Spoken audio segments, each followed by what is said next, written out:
What is the effect of CPB on carbon dioxide, CO2, elimination? A. It improves CO2 elimination by enhancing respiratory function. B. CO2 elimination is unaffected by CPB. C. The oxygenator in CPB helps remove CO2 effectively. D. CO2 removal is impaired during CPB, leading to respiratory acidosis. Answer: C. The oxygenator in CPB helps remove CO2 effectively. Explanation: the oxygenator in CPB serves to remove CO2 from the blood as it mimics the lungs' function. Effective CO2 removal is crucial during CPB to avoid respiratory acidosis, which can lead to metabolic disturbances if not properly managed. How does the use of cardiopulmonary bypass affect lactate levels? A. Lactate production is decreased due to enhanced oxygenation. B. Lactate levels rise due to tissue hypoxia and anaerobic metabolism. C. Lactate levels remain unaffected. D. Lactate is eliminated through the bypass circuit. Answer: B. Lactate levels rise due to tissue hypoxia and anaerobic metabolism. Explanation: during CPB, the reduced oxygen delivery to tissues often leads to anaerobic metabolism, causing a buildup of lactate in the blood. Elevated lactate levels are commonly used as an indicator of poor tissue perfusion and oxygenation during bypass. What is the primary method for preventing hyperkalemia during cardiopulmonary bypass? A. Restricting potassium intake. B. Administering insulin to promote potassium uptake by cells. C. Using diuretics to enhance potassium excretion. D. Increasing ventilation to remove excess CO2. Answer: B. Administering insulin to promote potassium uptake by cells. Explanation: insulin is commonly used to prevent hyperkalemia during CPB by promoting the uptake of potassium into cells. Insulin also helps control blood glucose levels, which is an important part of metabolic management during bypass.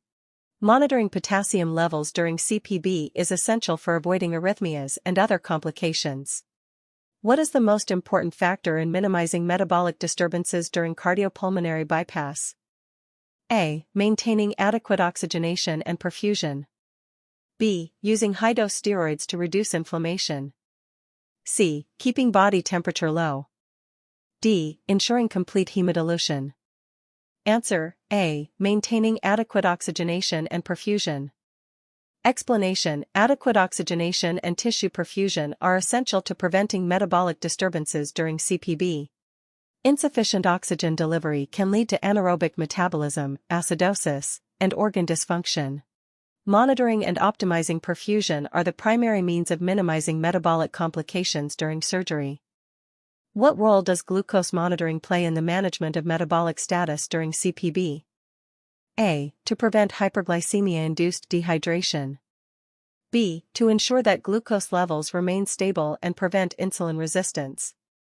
C. To detect electrolyte imbalances. D. To control the rate of blood clotting. Answer: B. To ensure that glucose levels remain stable and prevent insulin resistance. Explanation: glucose monitoring during CPB is critical to prevent hyperglycemia, which is commonly caused by insulin resistance during surgery.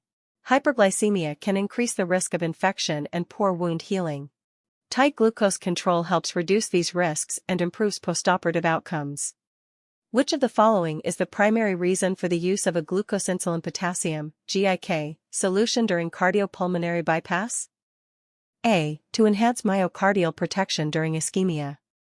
B. To prevent electrolyte imbalances.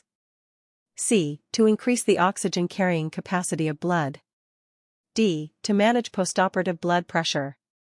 Answer: A. To enhance myocardial protection during ischemia. Explanation: a glucose-insulin potassium (GIK) solution is used during CPB to provide energy to the myocardium and promote myocardial protection during periods of ischemia. The insulin facilitates glucose uptake into cells, and potassium helps stabilize myocardial cells, preventing arrhythmias during surgery. How does hyperglycemia during cardiopulmonary bypass affect postoperative recovery? A. It improves immune function. B. It increases the risk of wound infection and poor healing. C. It promotes faster recovery of organ function. D. It reduces the likelihood of organ rejection. Answer: B. It increases the risk of wound infection and poor healing. Explanation: hyperglycemia during CPB can impair immune function, including the activity of white blood cells and neutrophils, which are crucial for fighting infections. This increases the risk of postoperative wound infections and delays healing. Tight glucose control is crucial to reduce these risks. What is the significance of using sodium bicarbonate during cardiopulmonary bypass? A. To increase oxygen delivery to tissues. B. To correct metabolic acidosis and normalize pH. C. To reduce the risk of bleeding. D. To stabilize blood pressure. Answer: B. To correct metabolic acidosis and normalize pH.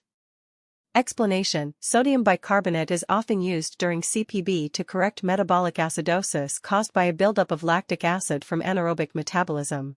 It helps buffer excess hydrogen ions in the blood and normalize pH, thereby preventing acid-base imbalances that could affect organ function.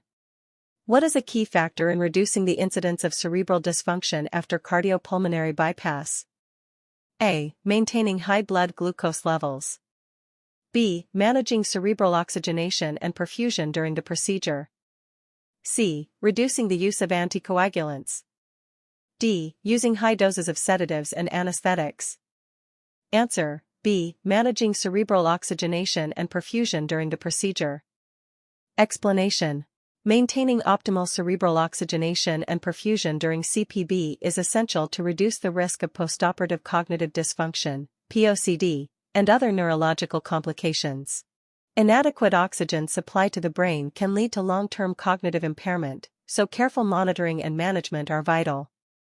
Which of the following best describes the metabolic impact of hemodilution during cardiopulmonary bypass?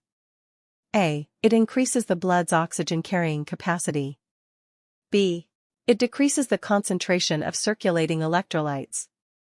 C. It maintains a constant glucose level. D. It leads to reduced hematocrit and dilution of plasma proteins.